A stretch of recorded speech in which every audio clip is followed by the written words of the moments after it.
হিসেবে আখ্যায়িত করা হবে।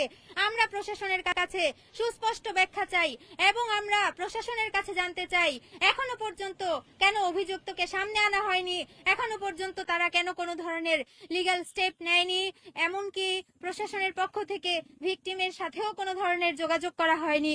আমরা এইসব ঘটনার তীব্র নিন্দা জানাচ্ছি।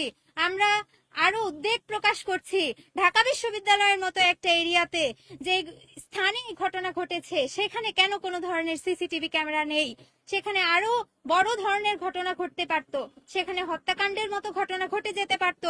প্রশাসনের এই হেয়ালিপনা আমাদের উদ্বেগের কারণ হয়ে দাঁড়িয়েছে এবং আমরা দেখতে পাচ্ছি তাদের এই হেয়ালিপনার কারণে কোনো ধরনের উদ্যোগ সামনে নেওয়া যাচ্ছে না। আমরা উক্ত ঘটনার তীব্র নিন্দা জানাচ্ছি।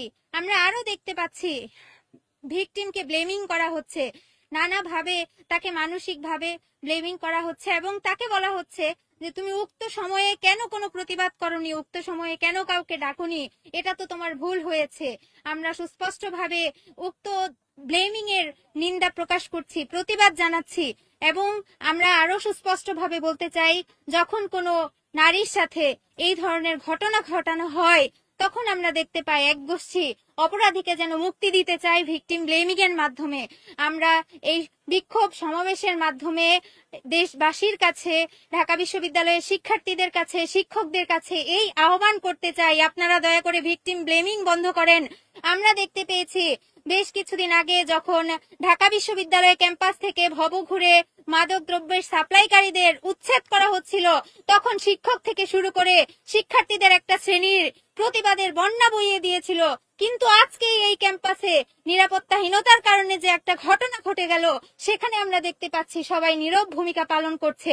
আমরা তাদের এই নীরব ভূমিকা তীব্র নিন্দা জানাচ্ছি।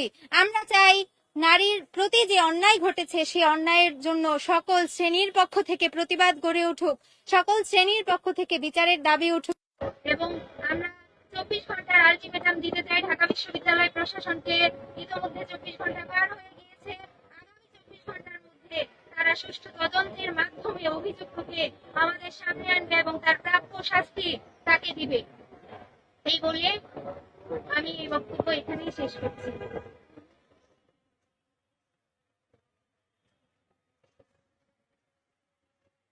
এ পর্যায়ে আমাদের মাঝে বক্তব্য রাখবেন সমাজ কল্যাণ ও গবেষণা বিভাগের শিক্ষার্থী রুকাই আক্তার। রুকাই আক্তারকে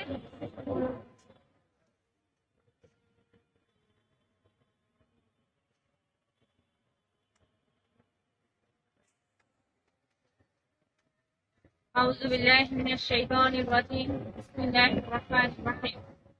আজকে আমরা এই বিক্ষোভ সমাবেশে এখানে উপস্থিত হয়েছি এমন একটি বিষয় নিয়ে যেটি নিয়মিতভাবে কোনো না কোনো ইস্যুকে দাঁড় করে এইভাবে প্রতিনিয়ত একটা একটা ঘটনা তৈরি হয়ে যাচ্ছে।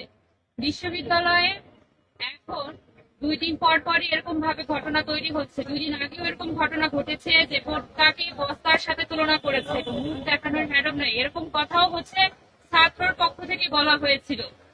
তারপর শিক্ষকের মাধ্যমে এভাবে বোরকাকে উল্লেখ করে, নিকাবকে উল্লেখ করে বিভিন্নভাবে উক্তি দেওয়া বা বিভিন্নভাবে নিন্দা জানানো হয়, বিভিন্নভাবে ন্যাক্কারজনক বক্তব্য দেওয়া হয়ে থাকে।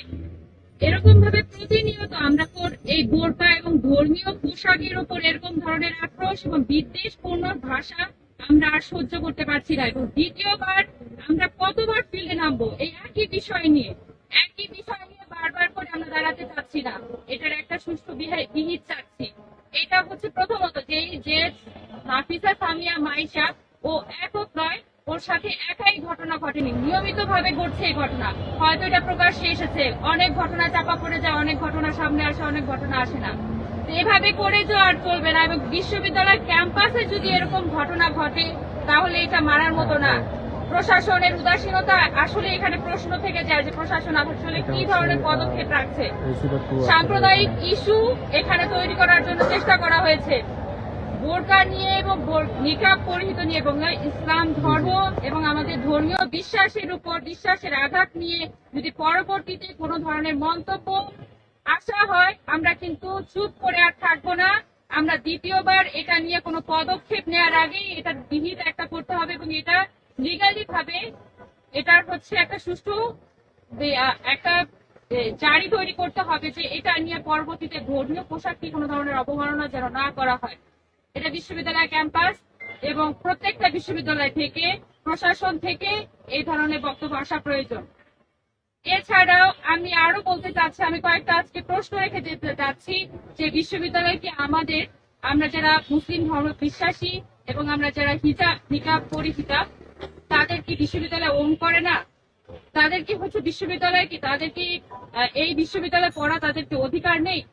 তারা কেন কিভাবে এবং কিভাবে প্রশ্ন করতে পারে এবং যে এইভাবে নানাভাবে বলা হয়ে থাকে যে এই বিশ্ববিদ্যালয়ে পড়তে হলে তার ওয়েস্টার্ন ড্রেস অথবা এই বিভিন্ন ধরনের বিজাতীয় সংস্কৃতি বলা হোক না কেন, যে বাঙালি পোশাক, এটা বোরকাকে ইনক্লুড না করে বোরকাকে অবমাননা করে সেখানে বক্তব্য ছুড়ে ফেলা হয় বা তাকে নিন্দা জানানো হয়ে থাকে ন্যাক্কার জন্য ভাষার মাধ্যমে।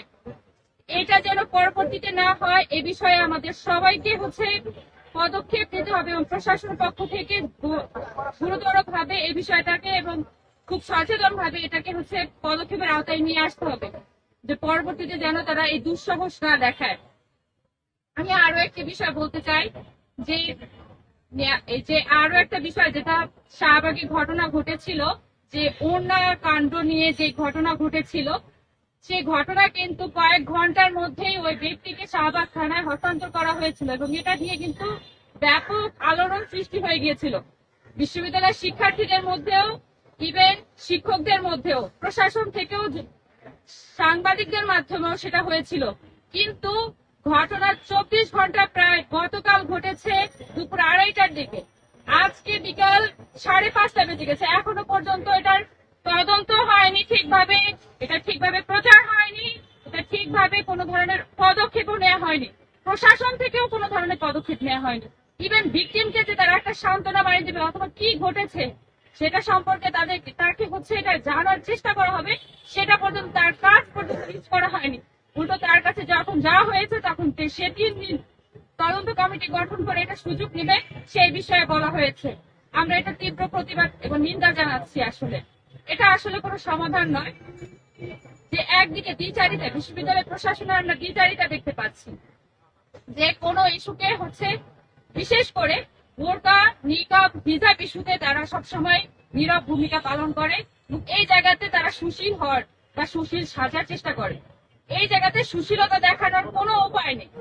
এই পরবর্তীতে আমরা এটার একটা সুষ্ঠু বিহিত চাই এবং আগামী দিনের মধ্যে যেন এটা পদক্ষেপ নেওয়া হয় এবং সুষ্ঠু তদন্ত করা হয়।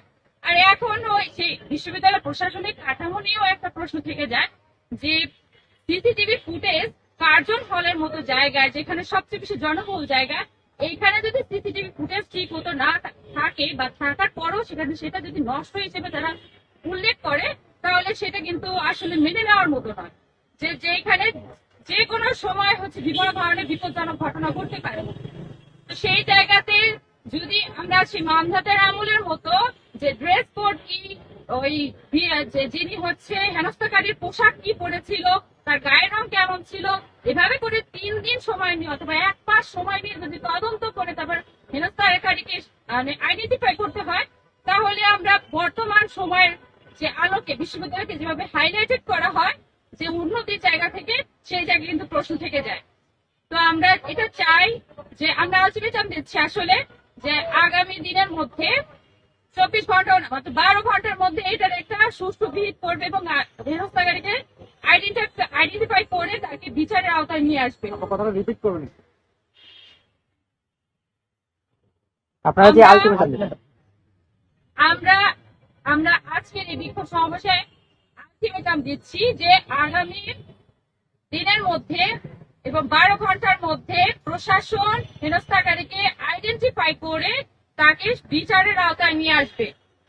আমি এই বলে আজকের এই বিক্ষোভ সমাবেশে সমাপ্তি ঘোষণা করছি।